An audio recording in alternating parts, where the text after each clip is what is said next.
안녕하세요. 역사 속 그날 그 이야기 속으로 들어가겠습니다. 고개를 숙이고 담담하게 앉아있던 이예순의 눈가에 자신도 모르게 눈물이 흘렀다. 더 이상 속세에 무슨 미련이 남아있다고 부질없는 눈물이 흐른단 말인가. 이예순은 연평보원군 2기의 딸로 미색이 뛰어나고 재주가 많아 어려서부터 아버지의 사랑을 독차지했다.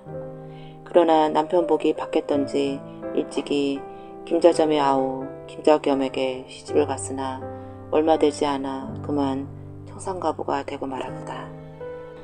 남편을 여인 뒤 이예순은 부처님만을 의지하여 불공을 들이며 나날을 보냈다. 그러던 어느 날 법회에서 삼천 오겸의 아들 오은강과 만나게 되었는데 서로에게 이끌린 두 사람은 자연스럽게 정을 통하게 되었다. 두 사람은 사람들의 이목을 피해 멀리 경상도 깊은 산골 마을로 도망을 가 신분을 숨기고 살았다. 그러나 두 사람을 수상히 여긴 마을 사람들의 신고로 관가에 발각되고 말았다. 그로 인해 오은가는 부녀자를 유괴하여 야반도주하였다는 제목으로 사형을 당했고 더 이상 삼의 미련이 없어진 이예순은 그 길로 절에 들어가 비구니가 되었다. 하는급이 잘려 바닥에 떨어지는 머리카락을 보며 이예순은 지난 옛일들이 주막등처럼 가슴속으로 스쳐 지나가는 것을 느꼈다. 이제 세속의 일은 모두 잊고 부처님께 의지하여 그 뜻을 받들며 살아가리라. 그녀는 정처 없이 전국의 절을 홀로 떠돌아다녔다. 아무 것에도 마음을 두지 않으니 발길에 걸리는 것도 없었다. 서서히 떠돌던 이예순이 한양 근처에 있는 절에서 며칠 기거하고 있을 때였다. 와라! 이곳의 중도를 모두 묶어라!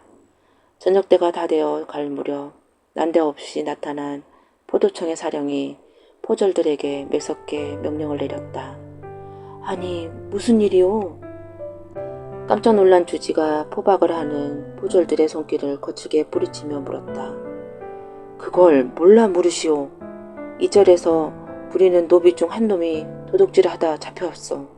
그런데 그놈이 이 절에 있는 스님들도 모두 한톡속이라 자백했으니 할 말 있으면 포도청에 가서 하시오. 포조들은 이예순을 비롯하여 모든 스님들을 포도청으로 끌고 갔다. 졸지에 죄인이 된 이예순은 그 신분이 하루아침에 천한 공속으로 전락했다. 억울하고 또 억울한 일이었지만 이예순이로서는 어찌할 도리가 없었다. 공속이 되어 대궐을 드나드는 궁인들을 따라다니던 이예순은 워낙 미색이 출중한 데다 재주가 뛰어나 당시 광해군을 가까이 모시며 세도를 부리던 김상궁의 눈에 들게 되었다. 김상궁은 이예순을 아예 자신의 양녀로 삼아 항시 옆에 두고 총애했기 때문에 그녀는 점차 편안한 생활을 누릴 수 있었다.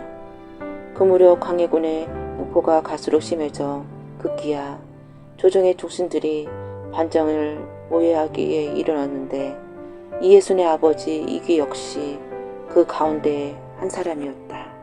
그러나 조정 중신들의 반정 계획은 곧 광해군의 귀에 들어갔다. 다급해진 이귀는 딸 이예순을 찾아가 전후 사정을 설명하고 사정했다. 얘야, 우리 가문이 멸하고 흥하고는 내 손에 달려있다.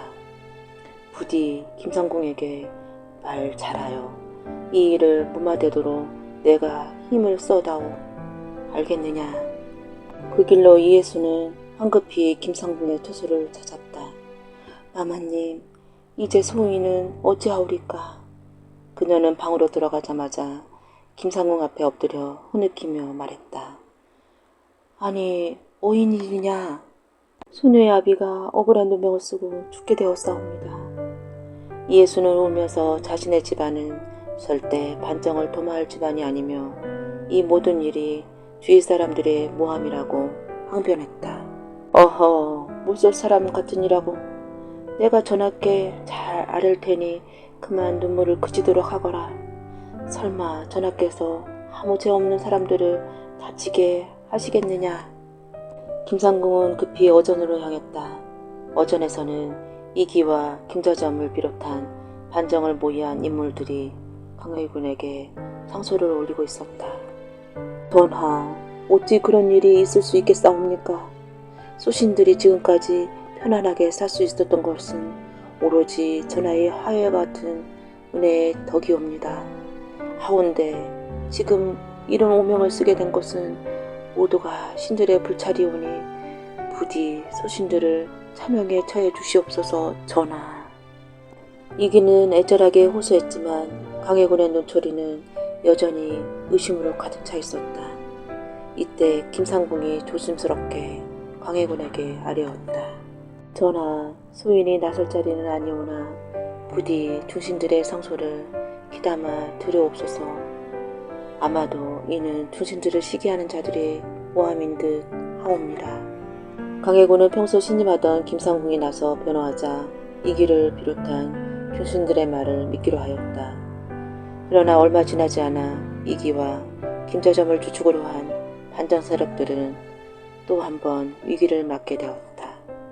반정 계획을 미리 알게 된 박승종이 강해군에게 그 사실을 직접 아뢰었던 것이다.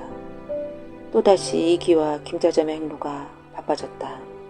김자점은 김상궁에게 많은 뇌물을 주어 자신들을 변호를 부탁하였고 이기 역시 딸 이예순을 통해 대골 분위기를 전해드리며 진리를 대비해 나갔다. 처음에는 반정 무리를 잡아들이라 명했던 강해군도 김상궁이 나서 이기와 김자점을 변호하자 자신이 내린 명을 거두었다. 그러나 결국 이기와 김자점을 비롯한 반정 세력들은 구사를 일으켜 강해군을 귀양 보내고 능양군을 왕위로 추대했으니 이것이 곧 인조 반정이다. 거대한 역사의 뒤안길에서 나약한 여인의 몸으로 아버지를 도와 인조 반정을 성공시킨 이예순의 인생 역정은 정사에 기록되지 않았지만 세인들의 입담을 통해 널리 세상에 퍼졌다.